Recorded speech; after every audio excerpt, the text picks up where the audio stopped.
Hello students, last lecture मध्ये आपण vehicle on a bank road, that is the third application of a circular motion. Circular motion चं तिसरं application आपण पाहिलं होतं. मग या तिसऱ्या application मध्ये आपण जे points cover केले त्या circular motion मधलं first application आपण जे पाहिलं होतं vehicle on a curved horizontal road, हा एक पाहिला होता. त्याच्यानंतर आपण पाहिलं होतं well or wall of death आणि त्याच्यानंतर थर्ड इक्वेशन आपल्याला आपण जे पाहिलेलं आहे, थर्ड इक्वेशन म्हणण्यापेक्षा थर्ड ऍप्लिकेशन आपण जे पाहिलं होतं ते पाहिलं होतं vehicle on a bank road, ज्याच्यामध्ये बँकिंग ऑफ रोड खूप महत्त्वाचं इक्वेशन आहे, ज्याची डेफिनेशन आपण पाहिलेली आहे. डेफिनेशन एक्झाम मध्ये विचारली जाते. डेरिव्हेशन विचारल्यानंतर डेफिनेशन लिहिणं कंपल्सरी असतं. Vehicle on a bank road, banking of road. What is mean by banking of road? Banking of रोड म्हणजे काय? The process of raising the outer surface of a road over its inner surface. रोडचा outer surface जो आहे तो inner surface वरती काय केला जातो, म्हणजे इनर सरफेसच्या कंपॅरिझन मध्ये आउटर सरफेस काय केला जातो, रेस केला जातो. That process is what it is the banking of road. आणि जेवढा म्हणजे काही सर्टन अँगल मध्ये तो रेस करावा लागतो, कसंही रेस करून चालत नाही. म्हणजे एवढ्या सर्टन अँगल मध्ये आपण तो रेस करतो, त्या अँगलला म्हटलं जातं अँगल ऑफ बँकिंग. ठीक आहे. तर लास्ट लेक्चर मध्ये आपण अँगल ऑफ बँकिंगची व्हॅल्यू फाइंड आउट केलेली आहे. कर्व्ड बँक रोड वरती व्हेकलचा स्पीड किती असावा हेही आपण पाहिलेलं आहे. मग याच्यामध्ये दोन केसेस आपण पाहणार आहोत. एक पाहिलेली आहे आपण प्रिव्हियस लेक्चर मध्ये, आपण एक केस डिस्कस केलेली आहे लोअर लिमिट, म्हणजे कमीत कमी किती स्पीड असावा. आता आपल्याला काय बघायचं आहे, अप्पर लिमिट, जास्तीत जास्त किती स्पीड असावा. लिटल बिट डिफरन्स दोन्ही इक्वेशन मध्ये आहे. तर लास्ट इक्वेशन मध्ये जे आपण पाहिलं होतं आणि या इक्वेशन मध्ये काय डिफरन्स आहे हे मी तुम्हाला डायग्राम मध्ये समजावून सांगते. ठीक आहे. आपण आता डायग्राम ड्रॉ करूया. डायग्राम समजली की बाकीच्या गोष्टी लगेचच कव्हर होतात, क्लिअर होतात.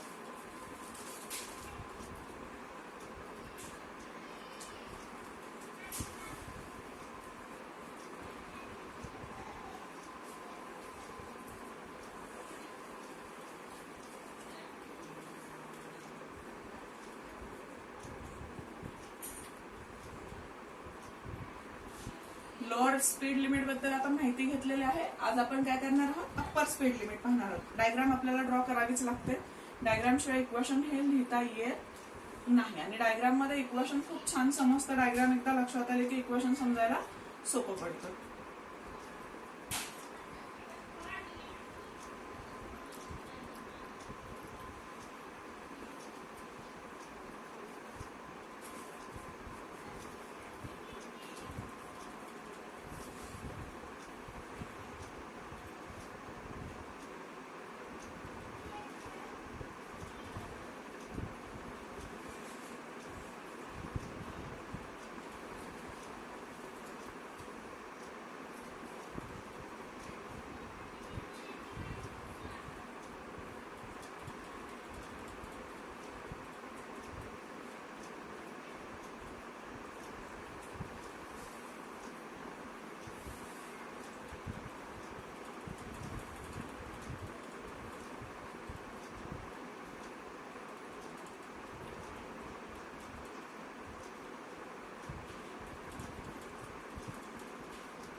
ठीक आहे. बघा आता ही डायग्राम आपण या ठिकाणी ड्रॉ केलेली आहे. ठीक आहे. आता हे जे आहे हे इक्वेशन आपण कुठलं पाहतोय, vehicle on a bank road, upper speed limit, maximum speed किती असावा. लास्ट लेक्चरला आपण पाहिलं होतं लोअर स्पीड लिमिट. मग आता डायग्राम तर सेम आहे. हा हॉरिझॉन्टल कर्व, हा हॉरिझॉन्टल सरफेस आहे, हा इन्क्लाइंड सरफेस आहे. या इन्क्लाइंड सरफेस वरती या ठिकाणी आपली व्हेकल आहे. ठीक आहे. या व्हेकलचं वेट mg, हे व्हेकलचं weight acting vertically downward direction, हे normal reaction acting vertically in the upward direction. Normal reaction दोन कंपोनंट मध्ये रिझॉल्व्ह झाली. बघा इथे मी सेपरेटली ते कंपोनंट्स तुम्हाला दाखवते. ही आहे नॉर्मल रिॲक्शन. ही नॉर्मल रिॲक्शन दोन कंपोनंट मध्ये रिझॉल्व्ह झाली. एक हॉरिझॉन्टल कंपोनंट, दुसरा व्हर्टिकल कंपोनंट. हॉरिझॉन्टल कंपोनंट जो आहे तो टुवर्ड्स द सेंटर रिझॉल्व्ह झालेला आहे. हा आहे n sin थीटा. आणि व्हर्टिकल कंपोनंट जो आहे तो या ठिकाणी रिझॉल्व्ह झालेला हा टुवर्ड्स द सेंटर आहे आणि हा व्हर्टिकल कॉम्पोनंट आहे, हा आहे एन कॉस थिटा. म्हणजे ही जी नॉर्मल रिएक्शन आहे, this normal reaction is resolved into two mutually perpendicular component. One is the horizontal component n sin theta and another one is the vertical component n cos theta. ठीक आहे. आता या ठिकाणी हा जो आहे एफ एस काय आहे, frictional force between the tyres of vehicle and the road surface. मग हा जो फ्रिक्शनल फोर्स आहे, ज्यावेळेस आपण अप्पर स्पीड लिमिट घेतो त्यावेळेस फ्रिक्शनल फोर्स जो आहे तो डाऊनवर्ड डिरेक्शनला दाखवलेला आहे, ड्रॉ केलेला आहे. आणि ज्यावेळेस आपण लोअर स्पीड लिमिट घेतो त्यावेळेस फ्रिक्शनल फोर्सची डिरेक्शन जी आहे ती अपवर्डला दाखवलेली आहे. हा लिटल बिट चेंज आहे, बट या लिटल बिट चेंजमुळे इक्वेशन वरती खूप मोठा इफेक्ट होता. इक्वेशन मध्ये खूप चेंजेस होतात. काय काय चेंजेस होतात ते आपण बघूया. मग आता हा जो फ्रिक्शनल फोर्स आहे बघा, हा frictional force between the tyres of vehicle and the road surface. मग हा फ्रिक्शनल फोर्स जर तुम्ही या ठिकाणी पाहिलात तर हा फ्रिक्शनल फोर्स असा आहे. ठीक आहे. हा सुद्धा काय झालेला आहे, रिझॉल्व्ह झालेला आहे दोन कॉम्पोनंट मध्ये. एक आहे horizontal component F S cos theta आणि दुसरा आहे vertical component F S sine theta. हा असा फ्रिक्शनल फोर्सचा कॉम्पोनंट रिझॉल्व्ह झालेला आहे हे अप्पर लिमिट मध्ये. आणि लोअर लिमिट मध्ये जस्ट तो असा रिझॉल्व्ह झाला होता, हा असा, हा एफ एस होता. या ठिकाणी व्हर्टिकल कॉम्पोनंट आणि या ठिकाणी हॉरिझॉन्टल कॉम्पोनंट. हा चेंज आहे. म्हणजे या ठिकाणी जर आपण लोअर लिमिट फाइंड आउट करणार असेल तर एफ एस जो आहे तो एफ एस असा या अलॉंग दी रोड दाखवला जातो. आणि ज्यावेळेस आपण अप्पर लिमिट फाइंड आउट करतो, अप्पर लिमिट मध्ये हा जो आहे हा डाऊनवर्ड डिरेक्शनला ड्रॉ केला जातो. हा एक लिटल बिट चेंज या दोन इक्वेशन मध्ये आहे. ठीक आहे. मग हा फ्रिक्शनल फोर्स जो आहे हा दोन कॉम्पोनंट मध्ये रिझॉल्व्ह झाला. Horizontal component F S cos theta जो आपण इथे ड्रॉ केलेला आहे आणि vertical component F S sine theta. ठीक आहे. डायग्राम क्लिअर झाली आहे तुम्हाला. डायग्राम मध्ये सगळे नोटेशन्स समजलेले आहेत. हे फोर्सेस या फोर्सेस वरतीच आपलं पूर्ण इक्वेशन डिपेंड करतं. हे जे फोर्सेस आहेत हे कसे रिझॉल्व्ह झालेले आहेत या फोर्सेस वरतीच आपलं इक्वेशन डिपेंड करतं. हे जे आहे ही डायरेक्शन ही लोअर लिमिट साठी आहे, ही जी आहे ही अप्पर लिमिट साठी. या चेंजमुळे आपल्याला हे दुसरं इक्वेशन डिराईव्ह करावं लागत आहे.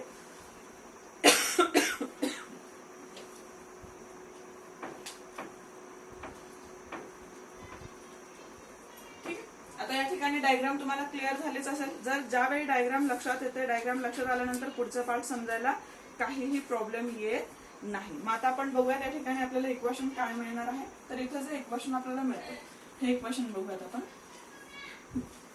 हे जे आहे हे वेट ऑफ व्हेकल, हे जे व्हेकलचं वेट आहे acting vertical in the downward direction, हे व्हेकलचं वेट, ही नॉर्मल रिएक्शन. आणि हा जो आहे हा नॉर्मल रिएक्शनचा एक कॉम्पोनंट आहे आणि हा दुसरा कॉम्पोनंट आहे. ठीक आहे. मग आता हे व्हेकलचं वेट आणि हे नॉर्मल रिएक्शनचे जे कॉम्पोनंट आहेत हे कसे रिझॉल्व्ह झालेले आहेत, हे रिझॉल्व्ह झालेले कॉम्पोनंट आपण या ठिकाणी एक्सप्लेन करणार आहोत. ही कन्सेप्ट एकदा समजली की लगेच तुमच्या इक्वेशन लक्षात येणार आहे. ठीक आहे.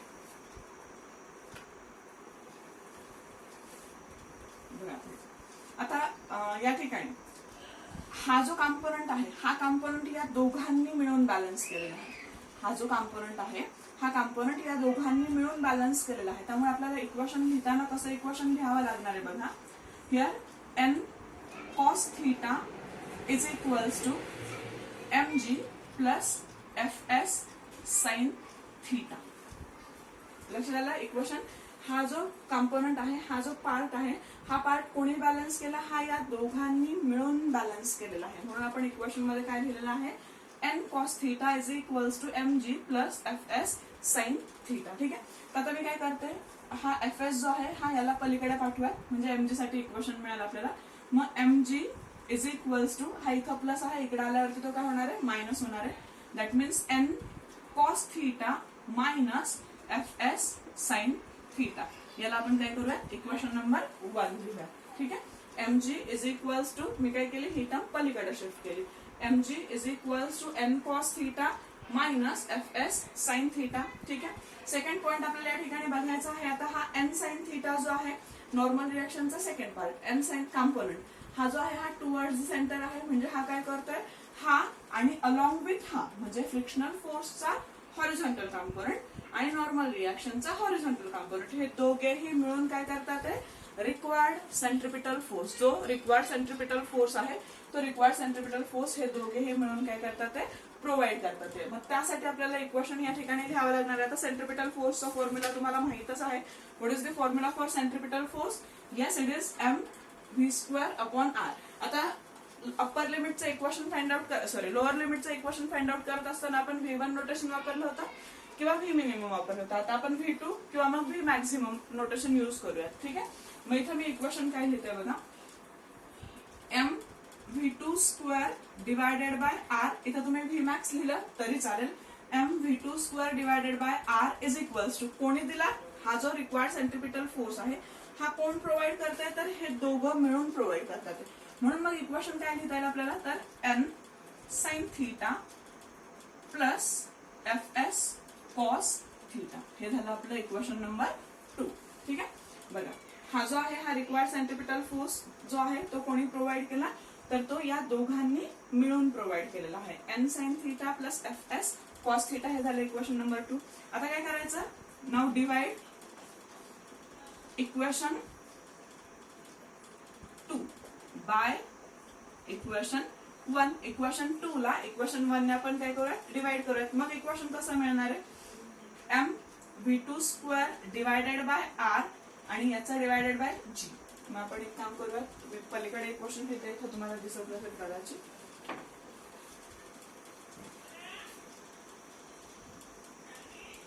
ठीक आहे. M V2 square divided by R divided by mg is equals to n sin theta plus fs cos theta divided by n cos theta minus fs sin theta. ठीक आहे. हे इक्वेशन लिहिलं आपण, काय केलं, इक्वेशन 2 ला इक्वेशन 1 ने divide केलं. ठीक आहे. डिवाइड केल्यानंतर आता या m ला हा m कॅन्सल झाला, हा g वरती शिफ्ट झाला. म्हणजे इथे इक्वेशन काय मिळतं, V2 square divided by R G is equals to N sine theta plus F S cos theta divided by N cos theta minus F S sine theta.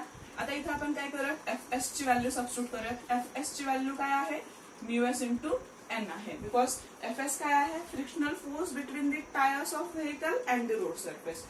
Fs is equals to mu s into n. mu s काय आहे, it is the coefficient of static friction आणि n काय आहे, normal reaction. मग ही value जर इथं substitute केली तर हे इक्वेशन आपल्याला कसं मिळणार आहे पहा, V2 square divided by R G is equals to n sine theta plus F S cos theta divided by, इथं आपल्याला एफ एस ची व्हॅल्यू सबस्टिट्यूट करायची आहे, n sine theta plus mu S n cos theta divided by n cos theta minus mu s n sin theta. ठीक आहे. आलं लक्षात. आता काय करा, इकडनं n कॉमन काढा, इकडनं n कॉमन काढला, n ला n आपल्याला कॅन्सल करता येतो. ठीक आहे. जसं आपण लास्ट इक्वेशन मध्ये स्टेप्स केलेल्या आहेत ना, सेम त्याच स्टेप्स आपण इथं काय करतोय, फॉलो करतोय. n कॉमन काढला, ब्रॅकेट मध्ये राहिला sin theta plus mu S cos theta divided bye n common काढला, ब्रॅकेट मध्ये राहिला cos theta minus mu S sine theta. ठीक आहे. मग आता या n ला हा n कॅन्सल झाला, हा आर जी तुम्ही हवा असेल तर पलीकडे पाठवू शकता किंवा नेक्स्ट स्टेपला पाठवला तरी चालेल. मग इथं आपल्याला इक्वेशन काय मिळणार आहे, V2 square divided by R G is equals to sine theta plus mu S cos theta divided by cos theta minus mu S sine theta. ठीक आहे. आता इथं काय करायचंय, इथं होल इक्वेशनला कॉस थीटाने डिवाइड करायचंय. ठीक आहे. मग काय मिळणार आहे बघूयात आपण, V2 square divided by R G is equals to sine theta divided by cos theta plus mu S cos theta divided by cos theta. या सगळ्याचा डिवायडेड, परत हा डिनॉमिनेटर, हा न्यूमरेटरला डिवाइड केला, आता डिनॉमिनेटरला डिवाइड करूयात आपण. Cos theta divided by cos theta minus mu S sine theta divided by cos theta. ठीक आहे. Sine theta divided by cos theta, yes tan theta. Cos थीटाला कॉस थीटा कॅन्सल झाला, cos थीटाला cos theta cancel झाला, परत sine theta divided by cos theta, yes it is tan theta. आता मी काय करते, डायग्राम रफ करते म्हणजे तुम्हाला पुढचं इक्वेशन इथं मला लिहायला इझी जाईल. डायग्राम क्लिअर आहे सर्वांना? डायग्राम मध्ये काही डाऊट्स नसतील? मग आता आपण डायग्राम रफ करूया आणि तो पुढचा पार्ट जो आहे तो मी इथे एक्सप्लेन करतो. इक्वेशन्स मोठे असल्यामुळे बोर्ड छोटा पडतोय आपल्याला. V square V2 square divided by RG is equals to, इथं काय मिळालं आपल्याला? tan theta plus mu S divided by 1 minus mu S tan theta. ठीक आहे. आता RG ला पलीकडे पाठवा. V2 square is equals to RG bracket मध्ये tan theta plus mu S divided by 1 minus mu S tan theta. आपल्याला square नको आहे, आपल्याला स्पीड फाइंड आउट करायचं आहे, म्हणून V2 इज इक्वल्स टू ही व्हॅल्यू आपली काय जाईल? रूट मध्ये जाईल. Root RG tan theta plus mu S divided by 1 minus mu S tan theta. आता तुम्ही जर लास्ट इक्वेशन आणि हे इक्वेशन कम्पेअर केलं तर थोडासा तुम्हाला दोन इक्वेशन मध्ये डिफरन्स पाहायला मिळेल. काय डिफरन्स तुम्हाला पाहायला मिळेल तर बघा, लास्ट इक्वेशन जे आपण लिहिलं होतं त्याच्यामध्ये tan theta minus mu S होता divided by 1 plus mu S tan theta होता. आता इथे काय झालंय? tan theta plus mu S divided by 1 minus mu S tan theta. मग हे जे साइन मध्ये चेंजेस झालेले आहेत, हे साइन मध्ये चेंजेस कशामुळे झालेले आहेत तर जो फोर्स अप्लाय झाला होता, डायग्राम मध्ये आपण ऑब्झर्व केलेलंच आहे, तर जे फोर्सेस अप्लाय झाले होते त्या फोर्सेसमुळे हा चेंज झालेला आहे. फ्रिक्शनल फोर्स जो आहे हा अप्पर लिमिट फाइंड आउट करत असताना हा डाऊनवर्ड डिरेक्शन मध्ये आहे आणि लोअर लिमिट फाइंड आउट करत असताना अपवर्ड डिरेक्शन मध्ये आहे. बस या फ्रिक्शनल फोर्सच्या डिरेक्शन मध्ये जो चेंज होतो त्याच्यामुळे आपल्याला हे दोन वेगवेगळे स्पीड मिळतात. मॅक्झिमम स्पीड बँक रोडवरती मॅक्झिमम व्हेकलचा स्पीड एवढा असणं गरजेचं आहे. स्पीड लिमिट जर एक्सेड झालं तर त्या ठिकाणी व्हेकल काय होईल? थ्रोन ऑफ होईल. स्पीड याच्यापेक्षा कमी असेल तर टर्न शार्प येणार नाही. त्यामुळे एवढा मॅक्झिमम स्पीड व्हेकलचा असणं गरजेचं आहे. आता इथे आपल्याला एक केस बघायची आहे. ठीक आहे. मी परत एकदा इक्वेशन रिपीट करते. n cos theta is equals to mg plus f sin theta, म्हणजे या दोन कॉम्पोनंटला याने बॅलन्स केला किंवा याला या दोन कॉम्पोनंटने मिळून बॅलन्स केलेले. ठीक आहे. त्यामुळे इथे काय मिळालं? n cos theta is equals to mg plus f sin theta equation. इथं मी mg साठी इक्वेशन तयार केलं, याला पलीकडे पाठवला, प्लसचा मायनस झाला. Equation number 1. ठीक आहे. या दोघांनी मिळून सेंट्रिपिटल फोर्स प्रोव्हाइड केलेला आहे. सेंट्रिपिटल फोर्सचा फॉर्म्युला आहे mv2 square divided bye r. या दोघांनी मिळून हा फॉर्म्युला प्रोव्हाइड केलेला आहे, म्हणून या दोघांची ऍडिशन इज इक्वल्स टू हा मिळाला आपल्याला m sin theta plus fs cos theta. Equation 2. मग इक्वेशन 1 2 मिळाले. इक्वेशन 2 ला इक्वेशन 1 ने डिवाइड करायचं. 2 ला 1 ने डिवाइड केल्यानंतर या m ला हा m कॅन्सल झालं, इक्वेशन हे मिळालं. इथे काय केलं? fs ची व्हॅल्यू सबस्टिट्यूट केली. fs ची व्हॅल्यू इथे सबस्टिट्यूट केल्यानंतर या फॉर्म मध्ये इक्वेशन आलं. याच्यातून n कॉमन काढला, कॅन्सल केला. ठीक आहे. इथे काय केलं? हे इक्वेशन मिळाल्यानंतर तर या इक्वेशनला आपण काय केलं? प्रत्येक टर्मला cos थीटाने डिवाइड केलं. कॉसला कॉस कॅन्सल झाला. मग स्टेप इथे आपल्याला मिळाली v square divided by RG is equals to tan theta plus mu S 1 minus mu S tan theta. मग इथे आपल्याला काय? हा RG पलीकडे पाठवला. इथे आपल्याला स्क्वेअर नकोय म्हणून आपण रूट घेतला. हे इक्वेशन आपल्याला मिळतं. Now this is the maximum safety speed of a vehicle on a bank road. हे मॅक्झिमम स्पीड आहे, safety speed, maximum safety speed आहे. आणि लास्ट लेक्चर मध्ये आपण जे फाइंड आउट केलं होतं मिनिमम सेफ्टी स्पीड म्हणजे लोअर लिमिट फाइंड आउट केलं होतं.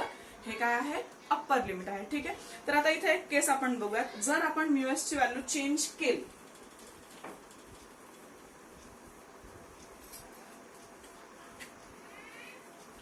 If mu S is equals to cot theta जर आपण सबस्टिट्यूट केला तर आपल्याला इक्वेशन काय मिळणार आहे बघा. If mu S is equals to cot theta, बघा म्यू एस ची व्हॅल्यू काय केली? कॉट थीटा सबस्टिट्यूट केली. तर मग इक्वेशन कसं मिळणार आहे आपल्याला?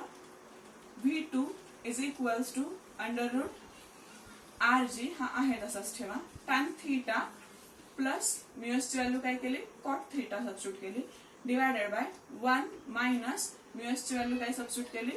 Cot theta into tan theta. आता ट्रिग्नोमेट्री रिलेशन तुम्हाला माहितीच आहे. Cot theta into tan theta काय असतो? 1 असतो. Trigonometry relation cot theta into tan theta काय असतो? It must B equals to 1 असतो. मग जर ही व्हॅल्यू इथे सबस्टिट्यूट केली तर v2 कसा असणार आहे? इन्फिनिटी असणार आहे, बिकॉज डिनॉमिनेटर मध्ये 0 आला आणि ज्यावेळेस डिनॉमिनेटर मध्ये 0 असतं त्यावेळेस इक्वेशन कसं असतं, अनडेफिनेट असतं, म्हणजे इन्फिनिटी मिळतं. V2 इज इक्वल्स टू काय मिळाला, इन्फिनिटी मिळाला. आणि हे कधी पॉसिबल आहे, this is possible only on heavily bank road. This equation important. This equation is used for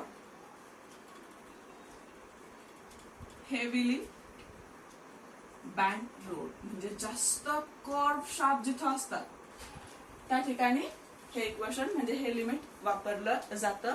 म्हणजे त्या ठिकाणी रोड कन्स्ट्रक्ट करत असताना या सगळ्या गोष्टींचा विचार केला जातो. आता तुम्ही बऱ्याचदा मूव आउट केला असेल, बाहेर गेला असेल, ट्रिपला वगैरे गेला असेल, तर त्या ठिकाणी ज्यावेळेस आपण घाटाच्या रस्त्यामध्ये जातो, घाट सेक्शन वरती ज्यावेळेस जातो, काही घाट इतके असे शार्प टर्न असतात. मग त्या शार्प टर्न वरती बरोबर व्हेकल कशी मूव्ह करावी, किती स्पीड लिमिट असावा, हे या सगळ्या इक्वेशन, या सगळ्या व्हॅल्यूजचा यूज करून मग त्या ठिकाणी जे इंजिनियर्स असतात ते इंजिनियर तो रोड कन्स्ट्रक्ट करत असतात. कुठलीही गोष्ट सहज आणि सोपी होत नाही. ठीक आहे, तुम्हाला इक्वेशन समजलं असेलच. जर इक्वेशन मध्ये काही डाऊट असेल तर तुम्ही माझ्या नंबरवरती मला विचारू शकता. ठीक आहे, नेक्स्ट पॉइंट आपण कोनिकल पेंडुलमचा पाहणार आहोत नेक्स्ट लेक्चर मध्ये.